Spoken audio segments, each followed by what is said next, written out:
Okay. I think that works. Now, hi Clay. It's Andrew again. Yeah, man. I did a bad thing. You're pretty popular, you know that? Check this out. You're so popular that the day you released your shit, it leaked. I'm broke as fuck. I downloaded it. The Deluxe Edition. It's going around. The Deluxe Edition's going around online. And guess what? It don't even have the extra dust tracks on it. And that's the coolest fucking part on the thing. So you know what I did? I still had like $10 in my PayPal account. So I went and I bought every single dust track and the demoralized demo and the cassette demo off of Bandcamp just so I could hear it because I wanted to hear it that bad. And now I only have 75 cents in my PayPal account. But now I have the full deluxe edition for it cost me $10 and a download link. But I still plan to buy a real copy of the CD because you're like an artist that I really admire. But if you look at my YouTube channel, the last like 3 or 4 videos have been like of me promoting you. So maybe you will just can send me one for free because I'm advertising you and posting it on Facebook and posting it on well, obviously YouTube, and tagging people and posting it on your Circle of Dust Facebook for other fans to see, and they're giving me thumbs up. I didn't click that thumbs up. I do on some of the videos, you know, obviously, because like nobody fucking likes me. But anyway, yo, I'm listening to this shit. This is fucking insane, Clay. You to hear what you were working with, the year that you bought and you were in your pal sweat playing with, making the cassette demos when you're like fucking young, and the extreme skeleton and muscle to everything that got built around the keyboards, like to add on in studio before you ever went to studio to record the record.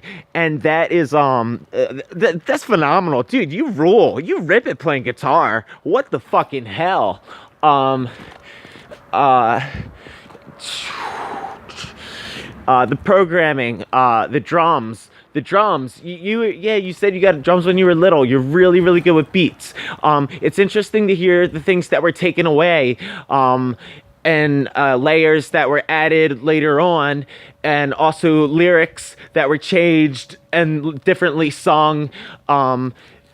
That's what I paid for, because I love those songs so much that like I wanted to hear all that. And as an artist, you know, it's kind of really you put yourself in a vulnerable position when you expose a recording of a particular song that isn't the final studio version, because it is incomplete thoughts. But it's you exploring yourself, but you had the balls to put it out, and that's you know, that's what's up. I actually do the same thing, because but you did it because like you had the stuff that, oh, cheers to that, by the way, as well. You kept all your stuff organized for so long that you still have this stuff, the original demos from the 80s and early 90s that you can remaster, not just the recordings, but the elements of them as well. That is really meticulous and like caring about your art and showing a love and appreciation for it. You know, that's awesome. I do the same exact thing, and I have pretty much everything that I made myself until I got to a phase in my life where I got very self-destructive and I started like blowing up my CDs and shit. I smashed 3 guitars in one day. That was pretty cool. 2 acoustics, 1 one was an acoustic and electric, one was an SG Gothic Epiphone electric guitar, and then I picked up a hard drive with about 5 years of music recorded on it, smashed that to pieces too. Chaos makes art. That's what true artists do. But now I got a new Epiphone, and I'm recording some new stuff. And but I still got the stuff on my hard drive on my computer. The 2 albums I was working on my desktop, I still got that though, because that wasn't backed up yet. So I still have these. It's funny, but I lost a lot of stuff. But this is what feelings and deep suffering and expression and letting stuff out, you know, how it can get, and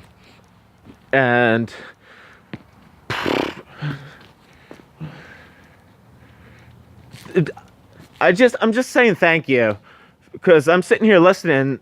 You can see the headphones. I'm listening to your music, and I was listening to it earlier. The redo and exploration is really off the charts. I mean, the guitar sounds on Rational Lies are so sick. Did you reamp that shit or something, or did you really just remaster it? Because it sounds like it's insane. You Senseless Abandon and Technological Disguise are still mysteriously, you know, we don't want to. Clay doesn't want to talk about those songs, you know. They have some pretty direct religious references to Christianity. But you know, when you're young and you don't understand the whole big picture, and people are telling you to you know, worship this piece of wood because it's carved a certain way, and it's not another piece of wood that's carved a different way, and that's why it's right. You know, people can get a little confused. So I don't know. I don't think they're ever going to be revisited, or we're ever going to hear anything else about them, because he just, you know, he's playing this off as a 92 release of the Celebration of the Circle of Dust, when it's really more of a 95 version re-release of Circle of Dust with all this extra stuff. But you know, that's Clay, and that's time, and all this stuff that happened. And you can read the article that just came out, Huffington Post. There's a link on the Facebook, and where he says that, you know, he was young and naive, and he got older and more wise. You know, he fixed himself, and that's why he named it Fixed Music, you stupid fucking assholes. And I never even met the guy. But cheers, Clay. That's what's up. I'm gonna keep listening to this. I'm not even finished listening to it yet.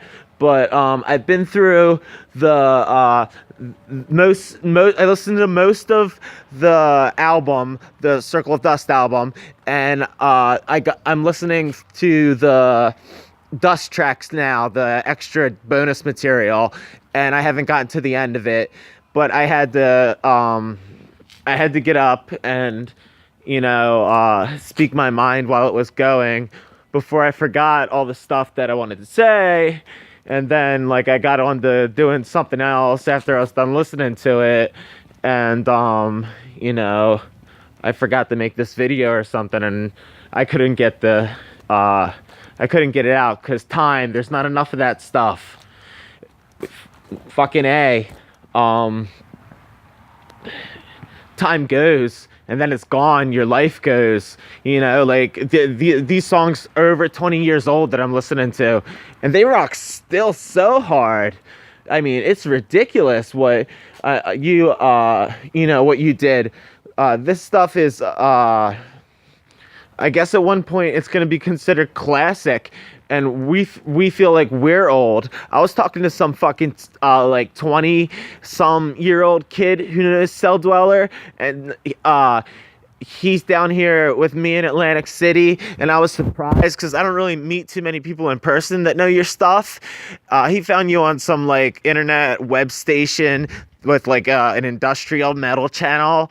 But he was like, yeah, Cell Dweller's old, when I was telling him about Circle of Dust. And I was like, dude, I think of Cell Dweller as something new, because I knew what Circle of Dust wasn't and when it was happening.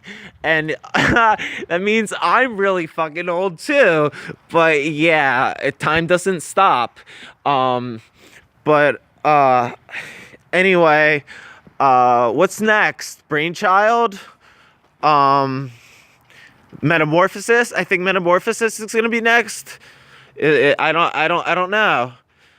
And then I know it's gonna be Argyle Park. Oh my gosh, that's and then Disengage. I wonder what extra stuff you have lying around for Disengage, if anything. I don't think you have anything extra for Argyle Park, because wasn't Babylon like the song that was on the record? The vinyl version of Argyle Park is the bonus track. Wasn't that was supposed to be, but they canceled the project because REX didn't know, their left nut from their right nut, realizing that they had like some of the sickest industrial in their hands ever. But the Christian community was too up in arms to see the real flames of fucking reality, because they like to live in their little clubhouse mentality. But anyway, that's a different kind of topic, and I'm talking about a bunch of different stuff tonight, and I don't want to take up too much time. Fuck, I can't take up. This is for Clay and promoting that, and he's gotta see this shit too, but he's busy, and he's gotta make me more good fucking Circle of Dust stuff to listen to. So stop watching this, Clay, and get your ass back into the in your studio that I saw pictures of. It's sick. And go finish that fucking Circle of Dust album, asshole. Love you. All right, cool. See you next time for when I collect myself and have another cool little thing to share with the wonderful world that we live in. And it's wonderful because there's things that make people happy, like music and certain sounds that go certain ways, and Circle of Dust just happens to be something that makes me, they're what's up. One of my favorites, really one of my favorites. I'm not one for picking favorites and saying that's my favorite band, but when it comes to that whole industrial metal stuff,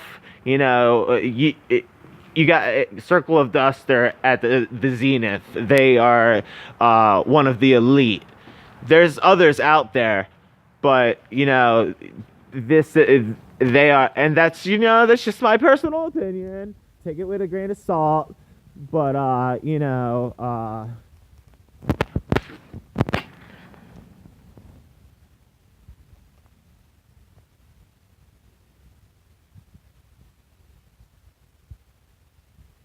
I think that it's worth talking about, and that's why I made this, and that's why I sent it, and that's why I'm gonna keep it online for other people to see, and maybe Clay, you'll eventually see one of these videos of me being a lunatic talking about your music, because apparently you're. Oh, I did the math. I haven't really looked in a while. You're fucking pretty big now. Cheers, man.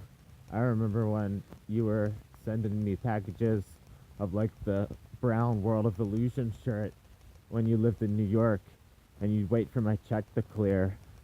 Actually, my mom and dad's check, because I'd give them the money and they'd write out the check, because they didn't trust anyone from New York, Christian band or not.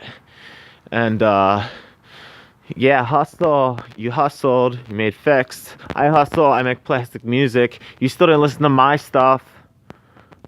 So, like, when you get tired of like working on Circle of Dust, go listen to the Many. They're on this plastic music channel, and Everybody Loves to Have Fun. That album's disgusting, and so is the Many More album. But shit, this is gonna be a bitch to upload. Take care, guys. Plastic music for a plastic world.